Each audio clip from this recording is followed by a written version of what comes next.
preparing for a long road trip, or just taking a long road trip in general, what should you look out for? What should you expect? How do you make sure it's a nice, enjoyable time?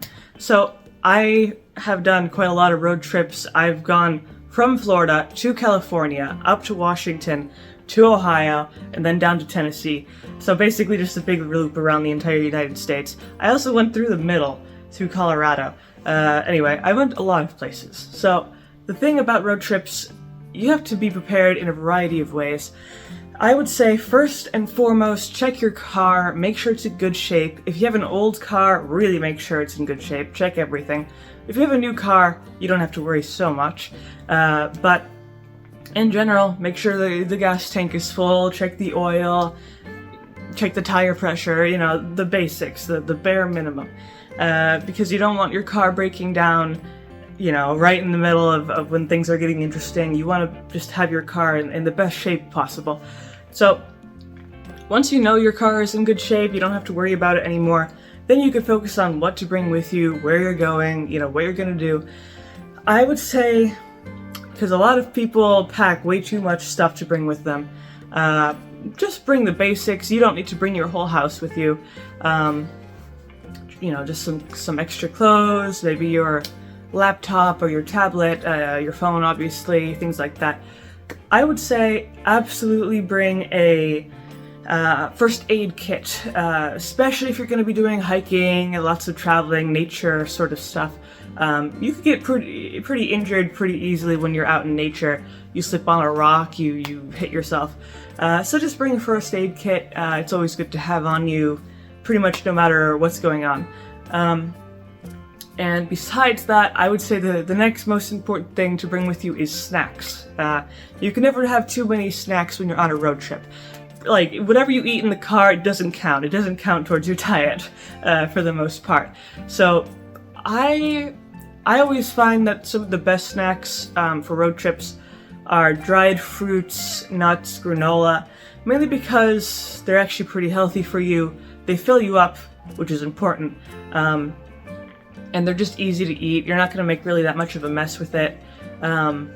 So those are just kind of the easiest things you can bring with you. Now, one of my favorite things to do is when we were traveling, we stopped at a lot of Mexican restaurants and we would order extra burritos. Really, really plain burritos, just beans and cheese, which just makes them easy to eat. And we would just wrap them up, save those extra burritos for the next day of travel, and just eat those in the car. It's just a nice thing to do if you're tired of granola and things like that and you don't want to eat out. So that's just something easy to do. Bring your leftovers and eat them on your road trip. But besides that, it's also good to bring, if you're going to spend a lot of time like hiking and exploring, and maybe you're going to national parks or something, definitely, think about dehydrated meals and things like that. Jerky, of course. Just things that are easy to eat, high protein. They're going to keep your energy up. They're going to keep you full, and that sort of thing. Now, besides that, I would say taking regular breaks is very, very important.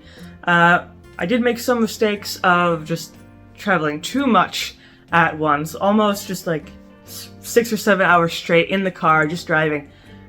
Don't do that. That's a mistake, because it won't feel like it until it's too late, but your body will get very, very tired of, sitting upright, really paying attention to the road, and just sitting for too long is not good for you. I would say every hour or so, get out of the car, stop at a rest stop or something, and stretch your legs. That is very important for your blood flow. You really don't want to be cramped up in this car for too long. Maybe do some stretches. Just make sure that your blood is flowing. You will feel much, much better once you do that. And also you can avoid this car sickness that happens, because if you drive for long enough and you get out of the car, you'll feel like motion sick, even though you're just standing still outside of the car, which is not pleasant. It doesn't last very long, but it's not pleasant. So again, getting out every hour or so is just a nice way to make sure you take care of your health when you're traveling and make sure you're in good shape. You also want to think about where you're going to be staying on your road trip. Like if you're just going alone, you could sleep out of your car in some cases, which can save you some money. If you're not interested in that, or if you're traveling with a big group of people, of course you probably want to stay at a hotel, maybe a campsite, but it is important to think about where exactly you're going to stay, because a lot of places require reservations ahead of time, you know, especially with campsites and hotels in particular. So you do want to, get online, do some research, figure out which hotels have availabilities, which don't, how's the price, is it in your budget, and that sort of thing. And also, what time are you going to get there, because sometimes they'll only let you in at specific times, and you don't want to miss that time because then you'll be stranded. So it's really all these little details that are important to pay attention to, so you don't really end up with all this stress that really ruins your trip. But there are some places that are a bit more lenient in terms of where you could stay, certain campgrounds maybe that are off the beaten path and not, say, within a national park or something. They're more affordable, they're more flexible with their reservations. Some don't even need reservations, but again, it all depends on what you plan on doing. And of course, you also want to think about your itinerary, if you even want to have an itinerary. Some people are very, very structured with where they want to go, when they want to be there, what they want to see, very exact. I personally prefer a more loose route. I don't really like itineraries. I prefer to just have an idea, like, I'm going to go to Yosemite, hang around there, see what's there, maybe go around the outskirts, see what's there, more of a loose kind of exploration sort of thing.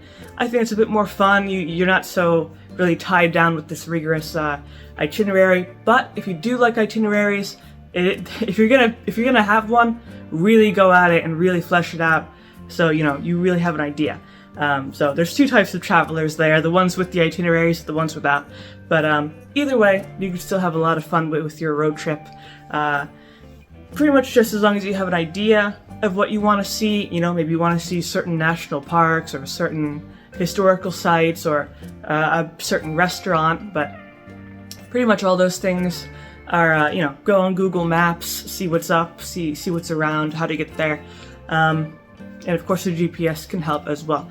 But these are pretty much the main tips that I have for just kind of planning a road trip, preparing for a road trip, especially a very long road trip. So hopefully this video was helpful to you, and if it was, of course leave a like, maybe subscribe, and I make videos throughout the week, so stick around for those.